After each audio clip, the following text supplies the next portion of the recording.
Hello students, I welcome you all to our online learning platform. आज के video lecture में हम देखने वाले हैं पार्ट 2 आर चेंजिंग अर्थ का।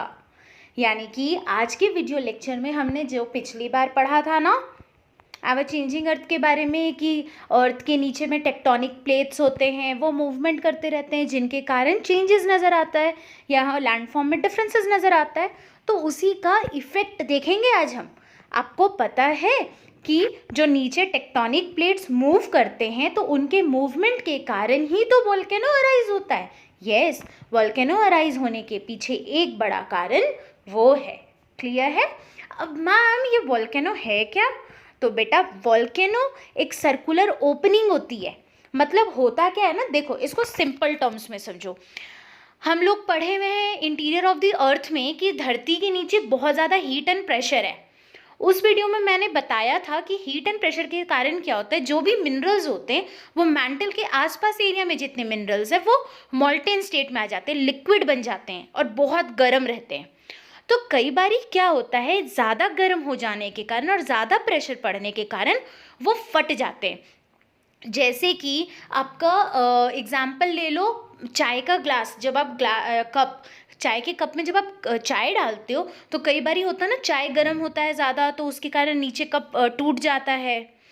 वैसे ही आप देख लो, कोई भी चीज़ ज़्यादा जब गर्म होती है तो वो फटने लगती है। तो वैसे ही धरती के नीचे भी होता है, जब मिनरल्स बहुत ज़्यादा हॉट हो जाते हैं और बहुत ज़्यादा प्रेशर पड़ता है तो वो फट के बाहर आ जाते हैं।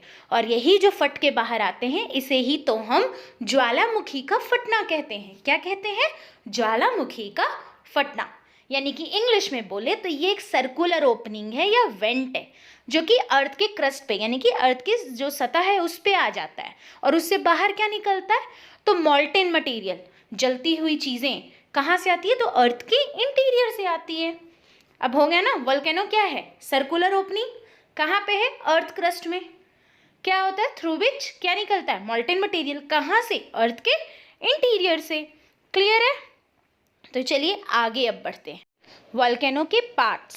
सी, जो ऊपर गड्ढा होता है उसको कहते हैं क्रेटर। क्या कहते हैं? क्रेटर। और ये जो कोन शेप बनता है ना, कोन शेप बन रहा है इसलिए इसको कहते हैं कोन। और जो आपको नैरो लाइन दिख रही है ना, जिससे कि अंदर से मटेरियल बाहर आता है, उस नैरो ट्यूब को कहते हैं वेंट। और हाँ, एक बात बता दे, जो मॉल्टेन मटेरियल होता है ना, जब तक अंदर रहता है उसको कहते हैं मैग्मा और बाहर आने के बाद उसको कहते हैं लावा। क्लियर है यहाँ तक? तो अब देखते हैं नेक्स्ट आते हैं वोल्केनो के टाइप्स जानते हैं। अब भाई वोल्केनो पढ़ रहे हैं तो थोड़ा डिटेल जान लेते हैं ना। अब वोल्केनो आपको पता है फटते कब हैं, उसके अनुसार 3 तरह के वोल्केनो होते हैं। एक वैसा वोल्केनो जो अभी भी फट रहा है, वैसे वोल्केनो को हम एक्टिव वोल्केनोज कहते हैं। वहीं कुछ वोल्केनो ऐसे हैं जो थोड़े लंबे समय से फटे ही नहीं है, हाँ पर कभी आगे चल के फट सकते हैं, तो वो हो गए डोर्मेंट वोल्केनोज। और तीसरे होते हैं एक्सटिंक्ट वोल्केनोज। ये वो वोल्केनोज हैं जो कि बहुत लंबे समय पहले फटे थे, उसके बाद कभी फटे ही नहीं हैं और अब उम्मीद भी नहीं रखे हैं हम कि फटेंगे। यानी कि अब वो हम लोगों को टाटा बाय बाय कह चुके। तो ये हो गए आपके वोल्केनो के 3 टाइप्स। क्लियर है? तो चलो इनको थोड़ा डिटेल में देख लें। एक्टिव वोल्केनो, जैसा कि अभी हम पीछे ही बताएं ना जस्ट, कि वैसे वोल्केनो जो कि अक्सर फटते रहते हैं। अब जब ये फटते हैं तो बाहर क्या आता है? लावा, गैसेस, एशेज और रॉक्स। लावा क्या है माँ? तो जो धरती के नीचे से जो मिनरल का लिक्विड फॉर्म बाहर आता है ना, मॉल्टेन मटेरियल, उसको हम लावा कहते हैं। तो जब ये लावा बाहर आता है ना तो इसके साथ धुआं भी निकलता है, गैसेस और एशेज। ऑब्वियसली एशेज भी निकलते हैं। कुछ रॉक, ऑब्वियसली बात है, ज़मीन फट रही है तो रॉक्स तो इधर उधर फेंकाएंगे ही, तो ये सामान जो है वो निकलते हैं। क्लियर? अब चूंकि ये अभी भी एक्टिव होते हैं, मतलब कि ये अभी भी फटते रहते हैं, इसलिए इनको लिविंग वोल्केनोज कहा जाता है। क्या कहा जाता है? Living volcanoes. मिलेंगे कहाँ?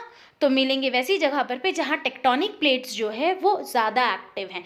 उनकी जो फोल्डिंग और फॉल्टिंग प्रोसेस है, मतलब टेक्टोनिक प्लेट्स का टकराना, एक दूसरे पे चढ़ना उतरना, जहाँ पे वो ज़्यादा एक्टिव है वहीं पर पे ये पाए जाते हैं। ठीक है?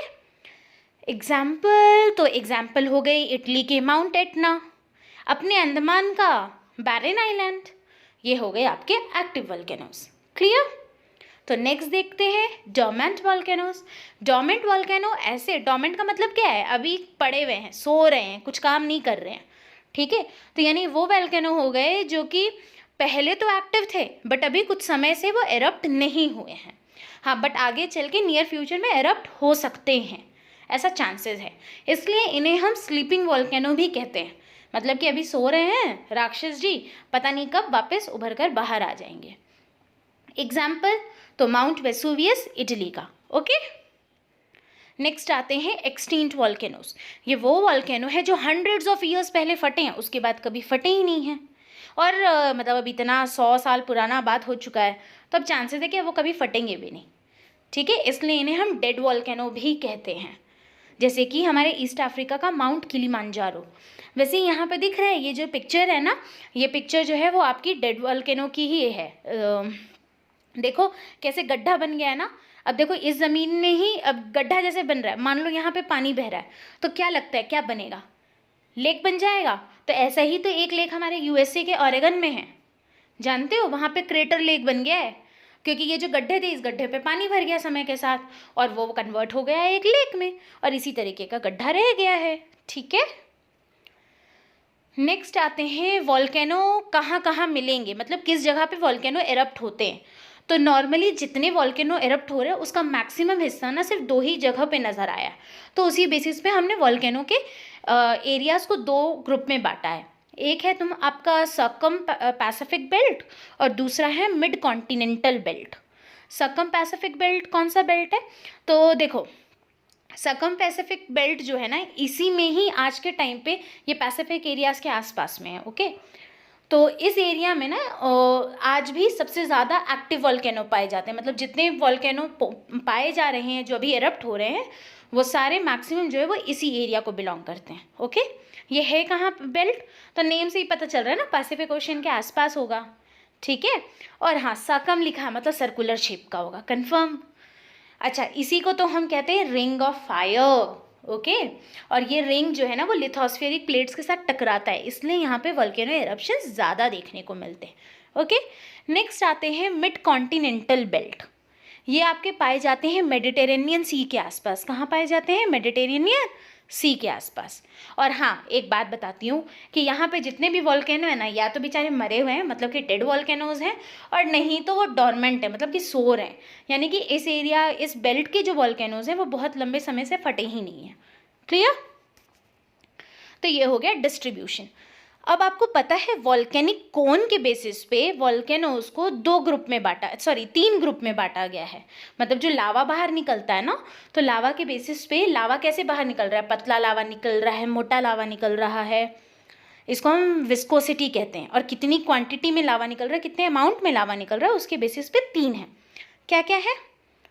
हायर, या जैसे हम लोअर भी कहते हैं, स्टीपर और ग्रेजुअल, ये 3 होते हैं वॉल्केनिक कोन्स। अब मैम आप ये कहे कैसे रहे हैं? तो देखो कई बार क्या होता है, लावा निकला ओके और वो दूर तक फैल गया, थोड़ा ज़्यादा लिक्विड था, विस्कोसिटी उसकी कम थी, तो उस केस में क्या होगा, देखो ना पानी पानी होता है तो क्या होता है, ज़्यादा दूर तक फैल जाता है ना। और वहीं कोई चीज़ गाढ़ा होता है तो गिरने पे क्या होता है, वो कुछ दूर पे ही अटक के रह जाता है, समझे? तो इसी तरीके से ये दूर तक फैल गए तो बहुत बड़ा एरिया बन गया, जिसको आज हम कहते हैं डेक्कन प्लेटू, जो हमारे इंडिया में ही है। यस, इंडिया का जो डेक्कन प्लेटू है वो एक्चुअली वॉल्केनिक रीजन हुआ करता था, बट वहाँ पे अब जितने भी वॉल्केनो थे वो डेड हैं। ठीक है, और यह फैल गया तो उसी के कारण वॉल्केनो जो फैला उसी के कारण डेक्कन प्लेटू का फॉर्मेशन हुआ। वैसे ही माउंटेन्स जो हैं, कई माउंटेन्स जो हैं वो वॉल्केनिक एरप्शन के कारण भी बनते हैं। ऑब्वियसली इमेजिन करो ना, ज़मीन है ऊपर की ओर फट के निकल रही है, तो ऊपर की ओर तो ज़मीन खिंचाया ना, ट्रायंगुलर शेप तो बनेगा ही ना। तो ऐसे ये है एक माउंट फुजियामा जो कि जापान में, ये दुनिया का सबसे ब्यूटीफुल वॉल्केनिक माउंटेन का माना जाता है। ठीक है, ओके, अब आते हैं, इतना तो पढ़ लिए वॉल्केनो होता क्या है, उसके टाइप्स क्या हैं, कौन क्या होता है, एग्जाम्पल है ना, देख लिया हमने। अब ज़रा देखते हैं, मान लो वॉल्केनो आ गया तो आप अपने आप को कैसे बचाओगे, क्या क्या प्रिकॉशंस लोगे? तो चलो देखते हैं। पहला, अगर आप ऐसे जोन में रहते हो जहाँ पे वॉल्केनिक इरप्शन बहुत कॉमन है, तो उस एरिया पे अपने घर में कैंड फूड, मतलब कैन में जो पैक फूड्स आते हैं वो, और पानी, कैंड वाटर, इनको आप स्टोर करके एडवांस में लेके चलो, ताकि अगर आए इरप्शन हो तो उस समय अपने आप को आप प्रोटेक्ट कर सको। वैसे ही अगर मान लो कि वॉल्केनिक एरप्शन हो रहा है तो तुरंत दरवाजे खिड़कियां बंद कर दो, ठीक है, और जितनी भी जो वेंटिलेटर वगैरह होते हैं उसको भी बंद कर दो, मतलब बाहर का धुआं घर के अंदर नहीं आना चाहिए। नेक्स्ट, वैसे ही आपके घर में जितने इलेक्ट्रॉनिक अप्लायंसेस है, सब इलेक्ट्रॉनिक अप्लायंसेस में देखते हो ना एक जाली, वो मतलब छेद छेद बना रहता है, ये जाली जाली बना रहता है ताकि एयर का इनलेट आउटलेट पॉसिबल हो सके, उन सबको ढक दो। ओके, फिर वैसे अप्लायंसेस इनफैक्ट उसको यूज़ भी मत करो और उनको ढक करके बंद करके रख दो जब तक कि एशेस गिर रहे हैं। जब कह देता है सरकार कि चलो अब सेफ़ है हम लोग, तो उस समय आप यूज़ कर सकते हो। ओके, और हाँ, घर से बाहर भी नहीं निकलना है जब तक कि अथॉरिटी ये नहीं कह देती है कि आप घर से बाहर निकल सकते हो। ओके, सो इस तरीके से हम अपने आप को प्रोटेक्ट कर सकते हैं वोल्केनो के टाइम पे। तो क्लियर हो गया यहाँ तक। तो आज के लेक्चर में हमने क्या देखा, वोल्केनो क्या होता है, तो वेंट और सर्कुलर ओपनिंग है जो कि अर्थ क्रस्ट से बाहर आती है। क्या लेकर आती है, मॉल्टेन मटेरियल्स लेकर के आती है। कहाँ से, तो अर्थ के इंटीरियर से। कितने टाइप का है वोल्केनो, तो 3 पढ़ा। अगर मर चुका है मतलब कि बहुत लंबे समय से, हंड्रेड्स ऑफ ईयर से एक्टिव नहीं, ये एरप्शन नहीं हो रहा है, तो डेड। अगर कुछ लंबा समय हो चुका है एरप्शन हुए बट चांसेस है कि आगे हो सकता है, तो डॉर्मेंट। और हाँ, अगर अभी भी उसमें एरप्शन देखने को मिल रहा है तो एक्टिव। फिर हमने वॉल्केनिक कोन के टाइप्स के बारे में पढ़ा। फिर हमने देखा कि वॉल्केनोज कहाँ कॉमन पाए जाते हैं, तो हमने जाना कि सर्कम पैसिफिक बेल्ट और कौन सा था, मिड कॉन्टिनेंटल बेल्ट। फिर हमने जाना कि अपने आप को हम प्रोटेक्ट कैसे कर सकते हैं वॉल्केनो में। So this was all about today's lecture. Hopefully जितना समझाया है आपको क्लियर है। तो अगर क्लियर हो गया है तो जल्दी से कॉपी निकालिए और इन 3 क्वेश्चंस को सॉल्व कीजिए। ओके, एंड आज के लिए बस इतना। अब नेक्स्ट वीडियो लेक्चर में मैं लेके आऊँगी earthquake. Okay, so for today thank you, bye bye. And हाँ, अगर ऐसे ही वीडियोस चाहिए तो स्टे ट्यून टू अस।